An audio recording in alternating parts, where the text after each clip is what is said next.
Good morning, everybody. Thanks for joining us for our IT Tech Talk today about getting to know research computing services. I'm Christina Bella with the Northwestern Information Communications team and have with me today's presenters Pradeep and Pascal. Before we begin the presentation today, if you're having any trouble hearing me or our presenters, please make sure you've adjusted your volume accordingly. Also, right here, if you have any questions during the presentation, you can type into the Q&A box down here and we'll answer those throughout the presentation. If you have any any applications connected to the internet, email, any other web browsers you might have open, we also suggest closing those. It'll just give you the best connection during the presentation today. We'll also give you an opportunity at the end of the Tech Talk to download the PowerPoint that Pradeep is going to go through. We're also recording this event, so we'll be posting that later today or tomorrow as well. But before we get started, we have two quick poll questions we want to ask. Our first is, you can let us know what school or department you're with.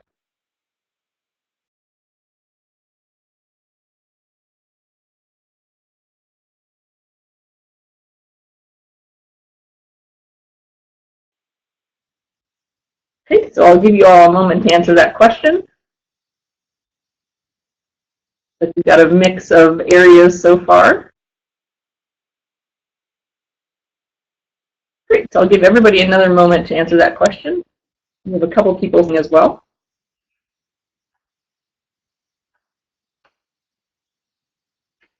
Okay. And I'll give people one more moment and then we'll go to our second question here.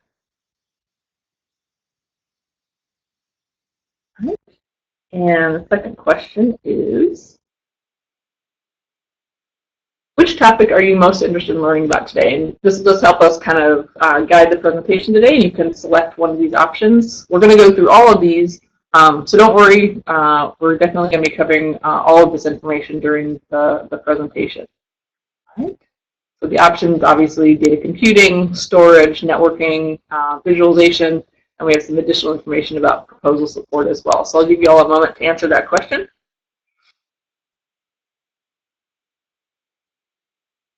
Okay, great.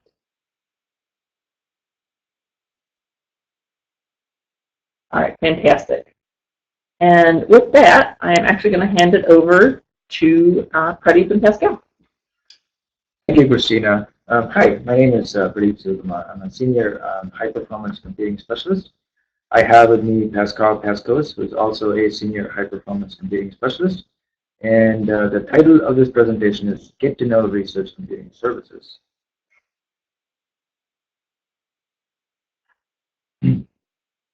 So this is the agenda. I will be covering the first part of the presentation.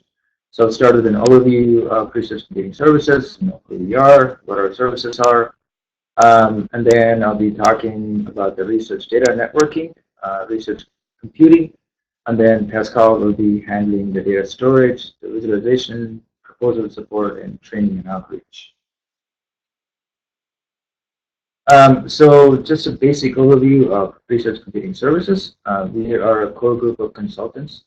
We have varying backgrounds in computer science, mathematics, physics, chemistry, statistics. But the point we try to get across is like we all have academic backgrounds. Some of us are also experienced working with national labs, and we are very much familiar with the academic environment.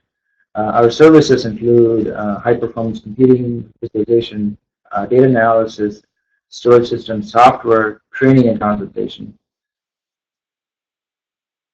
Before I go through the services, I wanted to just talk about aligning our services within a simple model of research workflow. So at the top, you notice basically 5 different bars, 5 different parallels. And this is an idea, this is a generic research workflow. It is not meant to be all-encompassing, but it is very typical that we observe. And in that, a research workflow typically starts with discovery, and the discovery could be through experiment or data collection. and then the researcher wishes to access the data. It could be through a repository. The experiments might be done through a remote collaborator and be published on a web platform, and then they might have to download it. So it starts with discovery, and then we move on to processing and analysis and computation, which could happen in a variety of different platforms, including your local workstation to a supercomputer or other external resources such as cloud computing or any other public utilities. And then interpreting this data would require visualization, anything from your standard 2D plots, Excel or GNU plot, to something more artistic, such as illustration or interactive visualization. And then the researcher might wish to publish. It could be a proposal for funding to continue the research. Or if it's already a funded research, then obviously you're aware that the funding agencies now these days have a lot of regulations in terms of sharing and archiving your data and code. And then obviously there's training, because there's obviously lab members and there's students coming in and going, so you're constantly training your lab members. And this whole operation is cyclical, as I represented in the graph, in the figure just below, because you are constantly trying to optimize and tune your research workflow. So some of the patterns from a research workflow that we have observed. So as I mentioned, activities in the research workflow stages are cyclical. And also currently we're in a transitional phase of research. And what I mean by that is that traditional peer review increasingly does not live up to the demands of efficient communication and quality assurance in today's highly dynamic world of science. There are many benefits to open access, public peer review, and interactive discussion. Some of the examples of these platforms include the Journal of Atmospheric Chemistry and Physics, the European Science Union, and Copernicus is an open access publisher. But the benefits are you're basically integrating the multi-stage process of publication and peer review with interactive public discussion, which resolves the dilemma between scientific exchange and quality assurance. So this provides for top quality and impact, as well as self-regulation. There's low rejection rates observed, as well as rapid growth at low cost. So there's a financial sustainability part of it to it as well. And the adoptees include life sciences, economics, social sciences. They're seeing increasingly a lot of domains jumping forward to a community-based evaluation. And also, as I mentioned, there's detailed requirements to archive and share data or code. And then, of course, you have dynamic and rapidly evolving resources for education, lynda.com, online MOOCs, training, constantly evolving tool sheds, as well as sharing information in social media. So this is a favorite graph of mine because it really shows how much computing has evolved ever since I've been a part of research computing.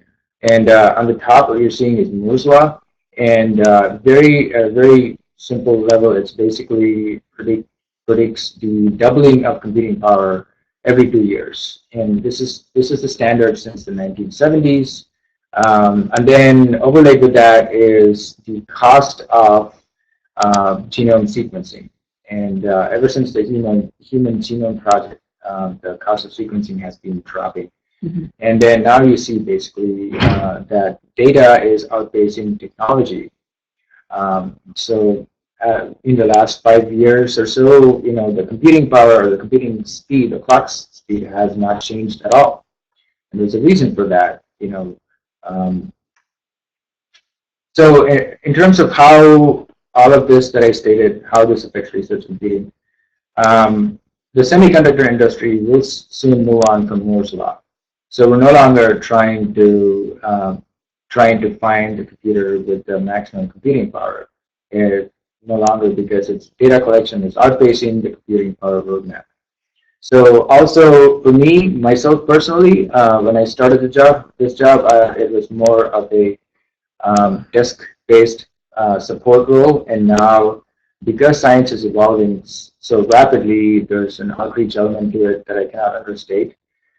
Because researchers, in a community evaluation mode, researchers are constantly trying to tune and optimize their workflow. So we have to get out there, talk to researchers, and find out how science is evolving, as well as use that to guide our technology roadmap. And I cannot understate that again. Also, we had a Northwestern data science survey. Some of you listeners might have responded to it, but we have over 400 people on both campuses. And some of the points that came out of it was that researchers need assistance with data storage, management, and planning. A lot of researchers reach out to their peers for assistance. Some advice, or some of the advices they get are good, some of them are bad. So we need to be more proactive in getting advertising our services. There's also a gap between research goals and skills. It's understandable. And then we also have to align our local solutions to the research pipeline. So I'm going to come back to this research workflow pattern that I just talked about in terms of how we are aligning our services. Unfortunately, the text is kind of overlapping the boundary here. But the first service that I want to talk about is the research data network. Now, when you think about network, when you think about moving data, which of these parallels do you think it fills? Well, it will be, data access, getting a hold of the data wherever it is. If you're working, with collaborators, you need access to data. And then, of course, like publication and outreach, you need to share archive data as well as code. That's where, once again, the research data network comes into use. So research data networking, locally we are in the pilot of the High Performance Science Network, HPSNet. And what it is it provides a dedicated 10 gig network end-to-end for large data flows. And this is separate from commodity networks, so it doesn't really collide with a lot of the university traffic for email and other services. And it also connects to, for right now we have some select research groups that have already got this research data network hub in their lab, and it connects these research groups to the Evanston data center and then on to the downtown campus in Chicago, as well as the Chicago hub, which connects to regional and national networks such as MRAN, Internet2. And if you're interested in this service, then you can gain access to HPSNet at a cost. But please reach, we'll provide some information on how you can do that at the end of the presentation. Yep. Globus file transfer. It can be used in combination with the research data network, or just simple over your commodity network. But what it is it's a very effective file and transfer mechanism. A lot of people use, FTP or secure copy or what have you, but Globus file transfer uses a parallel TCP stream. So think about you're transferring a file in terms of packets, but the packets are done in parallel. It also is very efficient for transferring large data. It has the collaborative data sharing, mobility, and management built into it. And more importantly, and you've seen this in practice, when you're transferring really large amounts of data, but the data files themselves are really small, then what happens is that when you're doing an FTP and SCP, the data connection fails and you have to start all over again. Well, this automatically retries it. So in effect, the researcher could be creating an endpoint on their workstation and an endpoint on their collaborators' workstation, and then you can basically log into your account and file, and then basically forget about the transfer. Then it will automatically continue this transfer and email you when it's completely done. So we have Globus endpoints on Quest as well as Vault, and we're also upgrading our capacity. We noticed over the commodity networks, we noticed up to 10 times the speed on Globus file transfers. That's great. Yeah. So the next service that I'm talking about is the research computing. And once again, okay, this time the text actually needed inside it. Once again, I'm trying to align it within the workflow that I discussed, and it's going to be a constant theme throughout our presentation today. But research computing is pretty clear. You probably want to use it for analysis of your data. So this is basically I'm talking about various services here, including SSCC, Quest, cloud computing, and then Pascal will be talking about external resources. So I just wanted to give you guys an idea of a niche for all of these services instead of quoting just all of the services verbatim. And as you notice, like this is basically scientific research scale is intended to convey the size of your problem. Not the amount of science you could do, the size of your problem. Yeah. So, as you go along this chart, you also see the scale of computing that we observed at Northwestern. So we find a lot of users are still using desktop for their computing. But then additionally, they find out that when they actually get more data, they have some memory needs that require them to seek other solutions. So you come up to services such as SSCC, VM. And SSCC is? The Social Sciences Compute Cluster. Got it. And then, of course, Quest. I'll be spending some time talking about all of these services. And then, external resources for, large-scale computing, such as Exceed, Blue Waters, that Pascal will be talking about.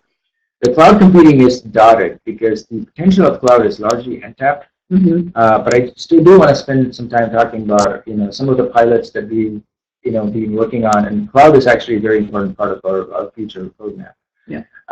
So cloud can be anything from a simple NU workspace where you launch a virtual desktop for accessing software such as MATLAB or SAS or Stata, to cloud bursting when you require 100 nodes for a period of 7 days. Yeah. And then you don't want to use computing, for a long period of time.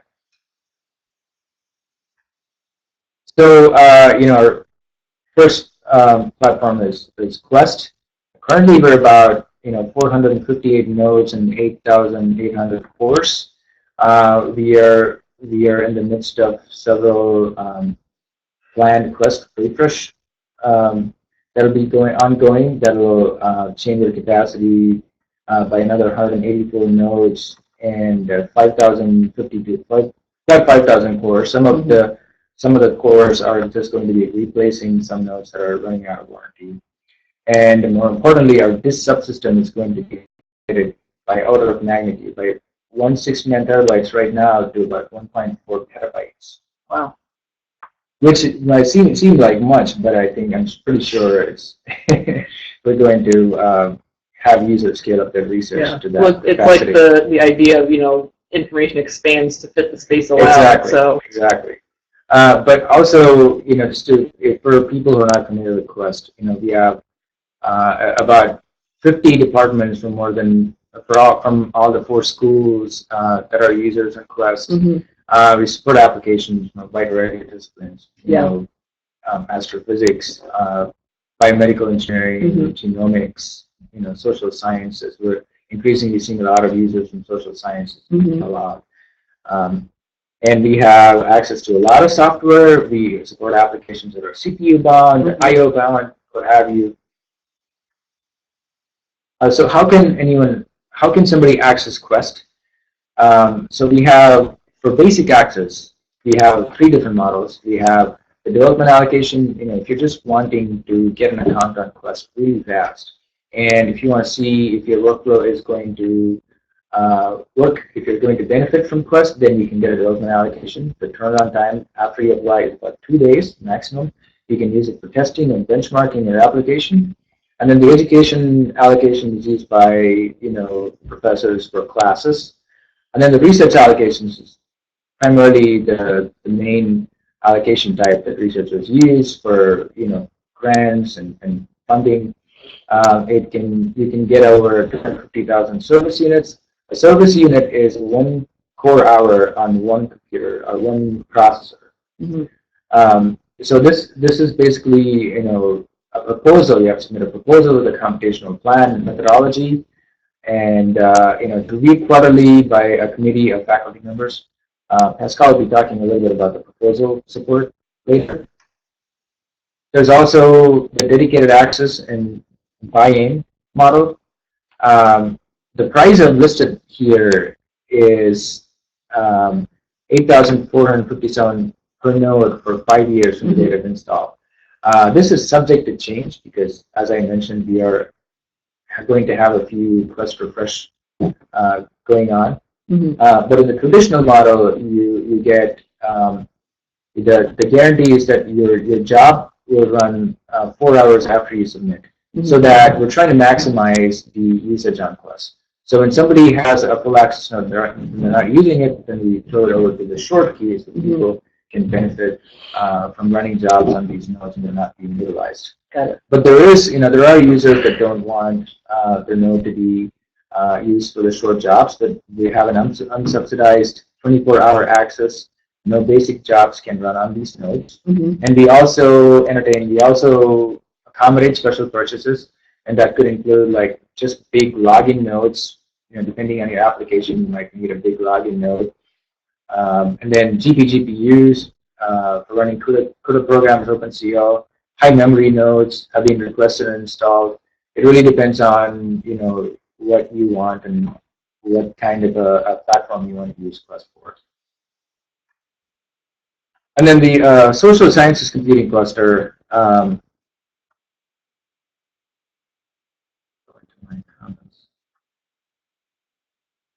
Yeah.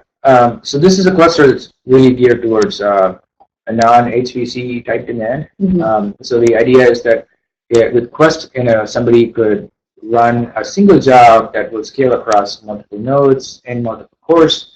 But on social sciences, I'm trying to go too fast. It's a lot of words in one. Yeah, the social sciences computing cluster. The emphasis is on jobs where people are launching multiple jobs with low core counts. And it's ideal for social sciences research, obviously. It is really meant to provide an extension to the work you do on desktops. You know, there's other alternatives as well, such as NUIT Workspace that support users that need access to licensed software with a computing environment wrapped around it. But the social science computing cluster, you know, it's smaller when you compare it to Quest, but it includes a wide selection of the analytical software that I have listed: Stata, SAS, N+, R, and MATLAB. And access, again, this is available at no charge to social sciences faculty, grad students, and undergrads. Globus Genomics platform. So this is, I was talking a little bit about the cloud and the potential, which is largely untapped, and people, one of the outcomes of the data science survey was that people were really wondering the potential of cloud for not just for computing, but also for data storage. Right. So this was a pilot that we successfully just concluded in conjunction with the Feinberg School of Medicine. This is basically, I'm just going to go directly into the graphic. But what this is it gives you a web-based user interface for launching computations on Amazon Web Service. So the idea is that it's going to hide the implementation underneath. So a user can essentially build a workflow graphically. So what you see here is this is the Northwestern instance that was created for this pilot. So the users can basically build a workflow graphically. They can upload data sets. They can also install any software on this portal. And then it's fully integrated with Quest to provide end-to-end data movement. So this was largely successful. One of the outcomes, we did a cost-benefit analysis on how, for this platform, when a user would benefit from using Globus Genomics. And we found that for users that have bursting needs, when they research, basically the research demand is sporadic. They're waiting for data, and they're not doing a lot of computing, and then they get a really large data set, and then all of a sudden they have to ramp up computing for a very short period of time. It's very ideal to go to this model instead of having dedicated resources for a period of 5 years. So with that, I'm going to hand it over to Pascal, who's going to be handling the rest of the presentation. Okay. Top of the morning for me as well, to our participants. My name is Pascal Pascos. I'm the other senior HPC specialist here at Northwestern. For the rest of the slide, I'm going to focus on some items on external resources and storage. And what you see in front of you is basically a list of 2 items plus 1. The EXCEED Extreme Science and Engineering Discovery Environment is an NSF-funded integrated site infrastructure environment. It's a national scale. It allows collaborators from different disciplines to get together and collaborate on a computing platform that is offers terascale, 2 petascale computing environments. It is widely has been used for the last few years. It used to be called Teragrid, now it's called EXCEED, and there is a continuous commitment from the NSF to continue to deploy some kind of EXCEED-like environment at national scale for the foreseeable future. It is typically geared towards high-end applications, the applications that require a lot of cores, a lot of memory, and a lot of storage. There is a process in terms of getting access to that resource. Typically, it's through an allocation proposal that we have to submit, and it gets reviewed by a committee at EXCEED. And I will be going through a list of services later on that we can help people here in Northwestern leverage that resource. The next one in line here is the Blue Water Sustained Petascale Computing. It's a supercomputer. It's the NSF flagship for sustained petascale computing in the United States. It is for very large, cutting-edge applications that it will not fit in any other machine at this point. In order to gain access to that, the researchers have to submit an NSF PRAC, what they call a petascale resource allocation proposal. But what I would like to also emphasize here is that the Northwestern is participating in the Great Lakes Consortium for Petascale Computing that also has a kind of a lot of time, about 5% of computational resources on blue waters, and Northwestern researchers can actually submit proposals there and get time on blue waters. Last one on the dot here is the Open Science Grid, which is just a collection of computing and storage elements across the United States. More than 100 universities participate. What the OSG does is any kind of unused amount of time that universities have on their rosters, they make it available to the community. This is not a service that we support, but we thought maybe you should be aware of this. It's up to the individual researcher to go out there. We'll be providing some links for you guys to follow. At this point, we do not act as advocates for the OSG consortium, but this may actually change in the future. What is also missing from this slide is the general idea of cloud computing, because it is effectively an external resource. The reason that is missing is because at this point, we are exploring cloud solutions in a very domain-specific area, and until we are ready to expand into a multidisciplinary domain, we are still learning how to leverage the resources so we can actually be better advocates for the solutions to our community. Okay, next one is we're going to be talking about data storage, still following the paradigm that Pradipya put together initially in terms of the cyclical workflow. If you can think of data storage, it also has to do with the discovery portion, because you do have to collect data or manage data or archive data. You also have to have stewardship of the data for depending on the requirements of your funding agency. And of course, the data can be used for future proposals, for sharing with collaborators, And when you showcase the data, even if it's simply just in a table format, you basically take the path to discovery. Now, as far as Northwestern is concerned, our research data options are outlined here. Unfortunately, the graph is not showing properly in our screen here. I think I may actually have to fill in the gaps a little bit.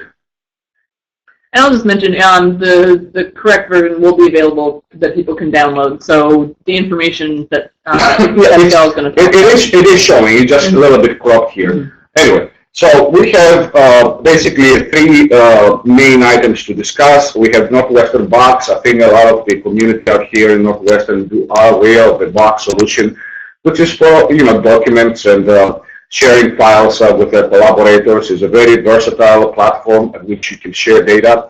There is no limit in terms of the total files, number of files that you can put there. There is a limit of 15 gigabytes per file, but that typically has to do with how much the bandwidth of upload into the system can actually handle. It's at no cost. However, no regulated data can actually be put on the box, and I will mention it in the next slide. This is Data Standards. It is a service that we provide at some cost, which is actually pretty low. It's about $137 per terabyte. It offers collaborative services with external resources. It is also can accommodate regulated data, but it's not accessible to our mainframe HPC resources. And of course, the main storage solution for our HPC system is called HPC storage. It's relatively expensive, but it is a high-performance computing storage element, and it's meant to be able to interface with computing platforms where there is a need for fast access to disk as you write and read data out of disk for your computational applications. All right. As far as the research data service is concerned, I already mentioned roughly what it is, but I'm going to focus a little bit on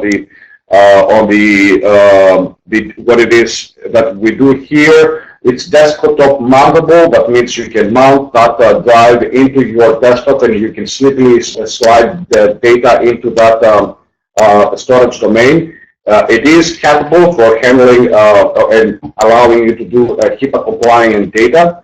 As I mentioned, the cost is already there, but it's not just for HIPAA compliant data. There's like basically three zones, if I may call that, for storage in that storage service. There is the unaudited Northwestern zone, which is for regular data that you can have from like simulations, from collaborations, from experiments, and so on.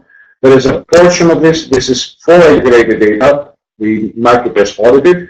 And there is a whole zone for Feinberg research, which is by default audited, and it is handled only by Feinberg people. As far as Northwestern Box is concerned, I already mentioned some of the details. I just wanted to reiterate that it's not to be used for legally or contractually restricted information, such as personally identified information or personal health data, health information. So we need to be very careful in terms of leveraging that resource for that kind of research. And I'll just mention real quick, if people are interested in learning more about using Northwestern Box, we actually did a tech talk recently about the service. So that's also on the Tech Talk archive page if people are interested in learning more.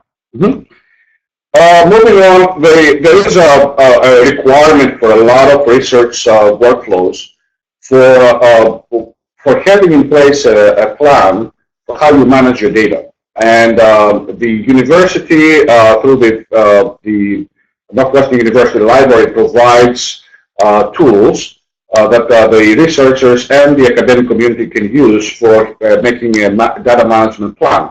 The Northwestern University Library provides a tool called the Data Management Plan tool, which is available in, as you can see on your slide. It also assists with helping people navigate the registry of data repositories that are out there, like RDSS data or open access directories. And all of these things really does help people organize, make a good data management plan that is extremely important for future funding.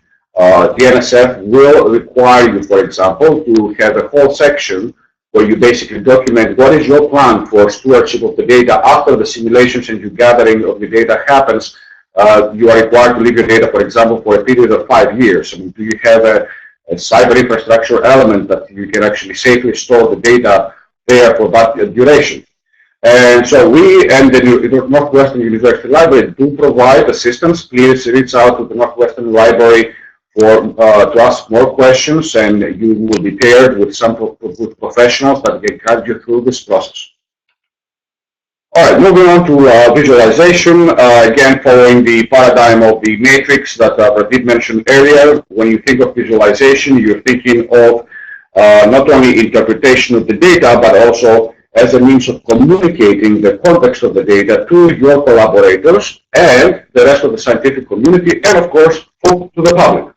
So visualization is basically the tool that anybody could use, from like a simple graph of simply having an XY graph of scatter plotting some data, to very complex level visualizations with three-dimensional volume rendering or illustrations that showcase specific elements of the research that need to be, that there is a story to be told. So visualization, think of it as, especially advanced visualization, is simply a tool that tells the story of what the discovery is all about.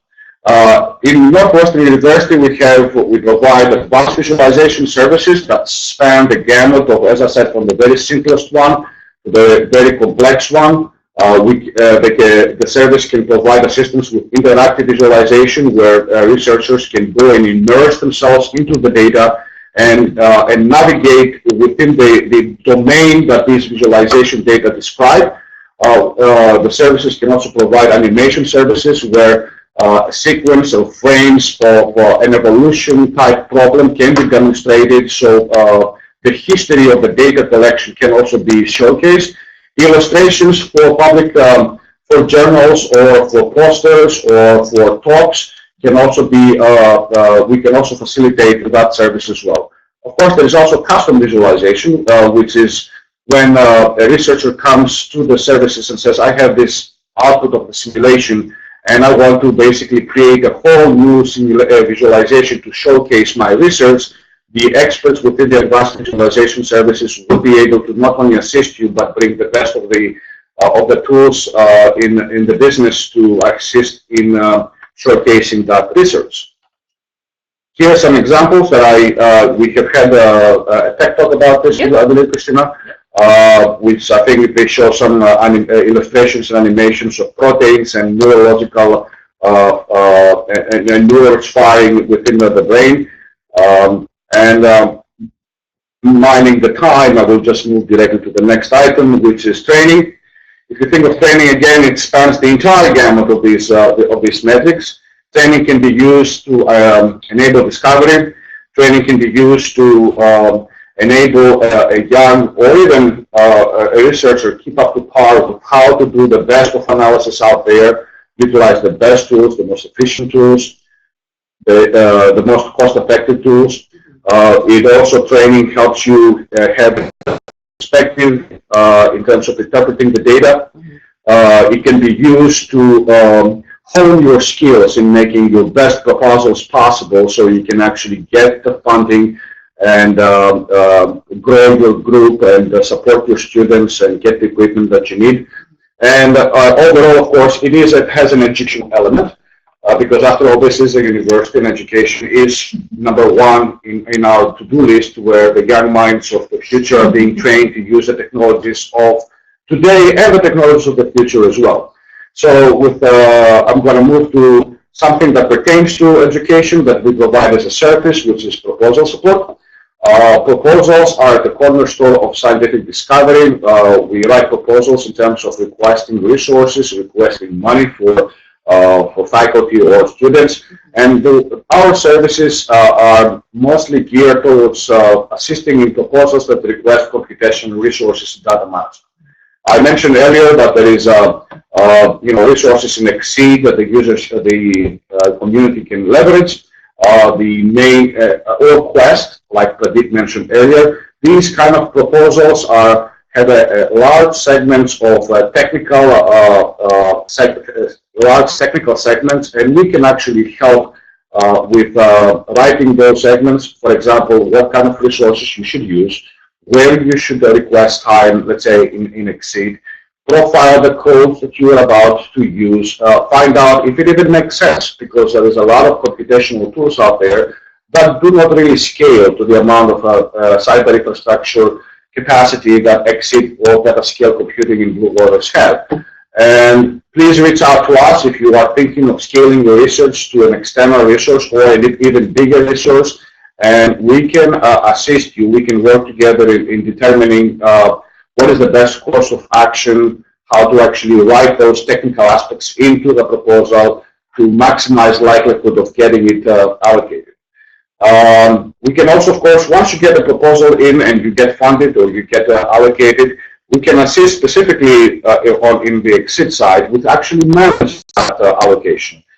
We can assist with, for example, making sure that your utilization of service units is not wasted, that we can assist with onboarding new users, educating new users in the utilization of the existing resource, and also on the fact that sometimes we need to actually think of writing supports, letters for support for a particular project. For example, the faculty comes into the university and requires a certain large cyber infrastructure support. We can write a letter saying that yes, we can support that research when the time comes.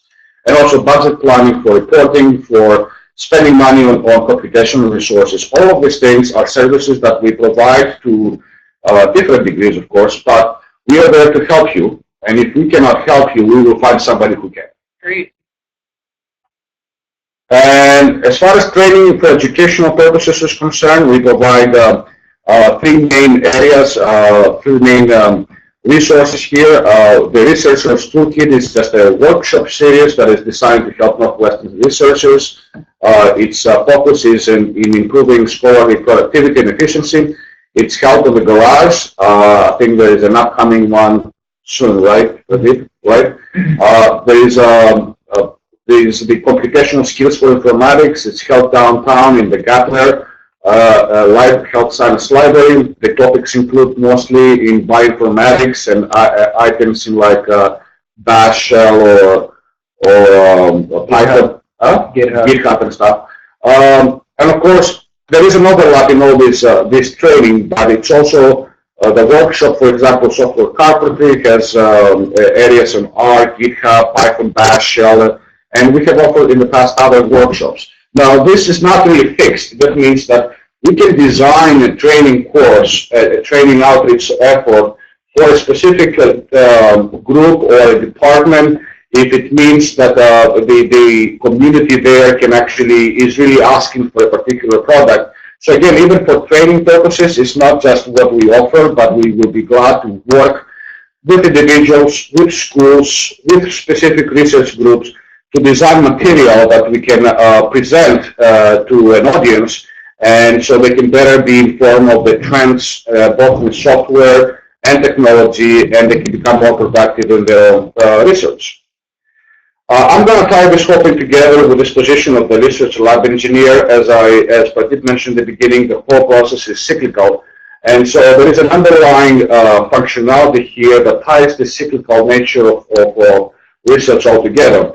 This position that we are in the process of filling in for research computing services, the research lab engineer, is going to be interfacing in all aspects of this cyclical nature of research. He's going to be responsible for development and implementation.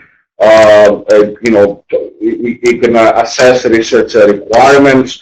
The position will look to address all stages of research, from deploying data, from interfacing instruments to data collection pipelines for processing and analysis. So it's a very holistic position, and we hope that the service that this individual can provide to the university will be able to offer this kind of like holistic service to the whole university, to the whole research pipeline that is out there.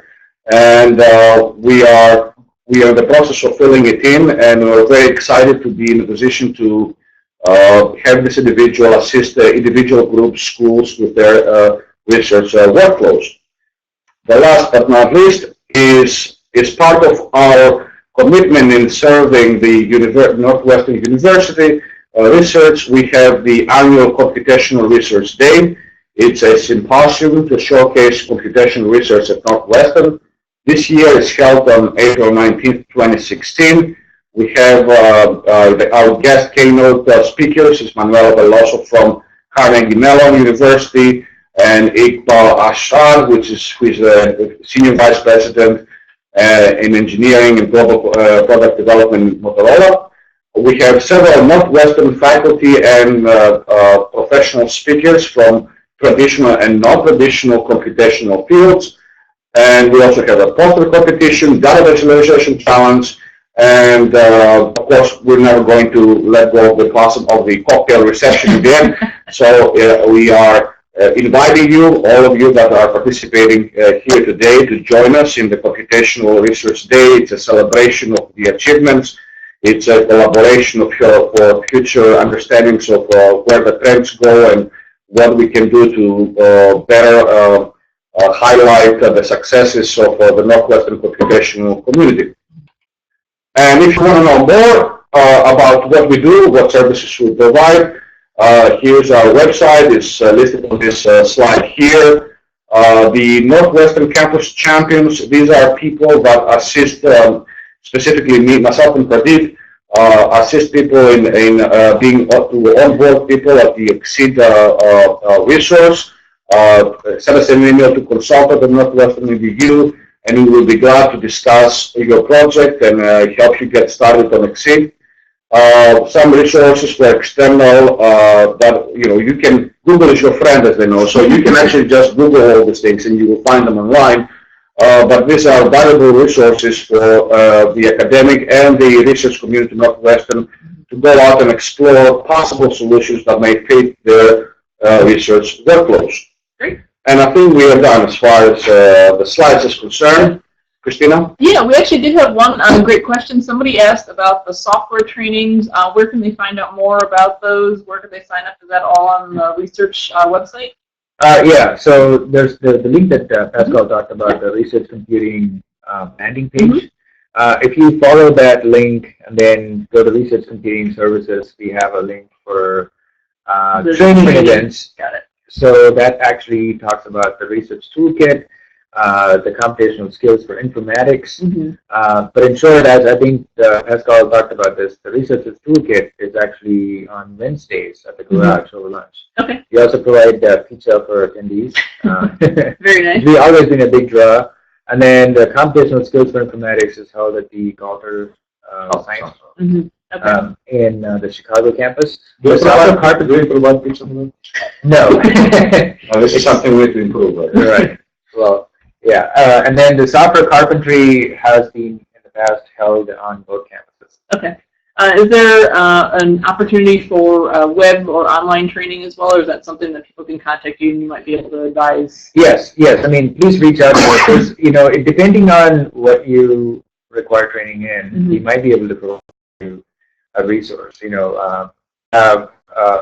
Depending on if somebody requires basic training and just getting started with Bash before, and we don't have a software carpentry coming out, we can provide a link to sources through Exceed or lynda.com, or even some of our presentations. Sure, but there's also from time to time we are on the receiving end of webinars, right? The technology partners out there announce.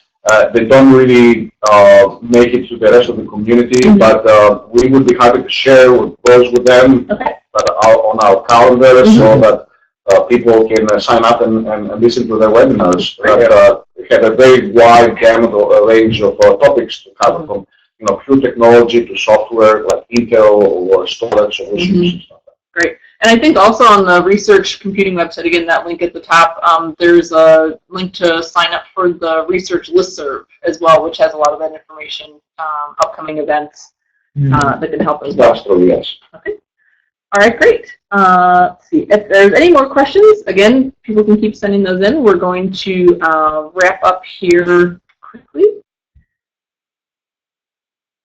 So we have 3 quick poll questions, and I'll show you where you can download a copy of the PowerPoint that we went through today. So our first question is, do you plan to apply any of the information you learned at today's event?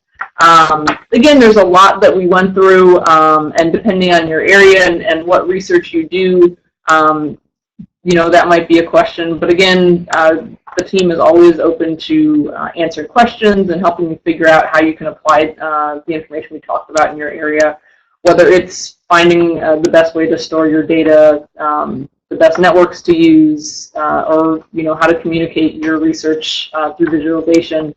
Those are all resources that we're happy to help with. Okay, and move on to the second question, which is, did you learn something new during today's event? And again, we always hope you learned something new. This is actually a new presentation that we did based on some feedback from our audience, so we just wanted to make sure that this was helpful to you. We know you spend time out of your day joining us today. That's always appreciated. Great. And our last question is, on a scale of 1 to 5, 5 being very satisfied, how would you rate the overall quality of today's event? And again, we're always happy to make adjustments if there's anything else that you would like to learn about. Do let us know. Like I said, we presented this topic based on feedback from audience. So again, any additional topics that we can cover for you or any information that we can share, please let us know. All right, wonderful. And I'll show you where you can download a copy of today's presentation. Okay, so if you click on this PDF file here and click Download File, it'll open in a new web browser for you, and you can download it from there. As I mentioned earlier, we're also recording today's event, so we'll have that available if you want to reference it later or share it with colleagues. And again, thank you all for joining us today. Thank you, Pascal and Pradeep, for presenting today. Thank you for inviting us. This is our last Tech Talk of the quarter, so we'll be back in April with a whole new host of topics. All right, thanks everyone. Happy St. Patrick's Day.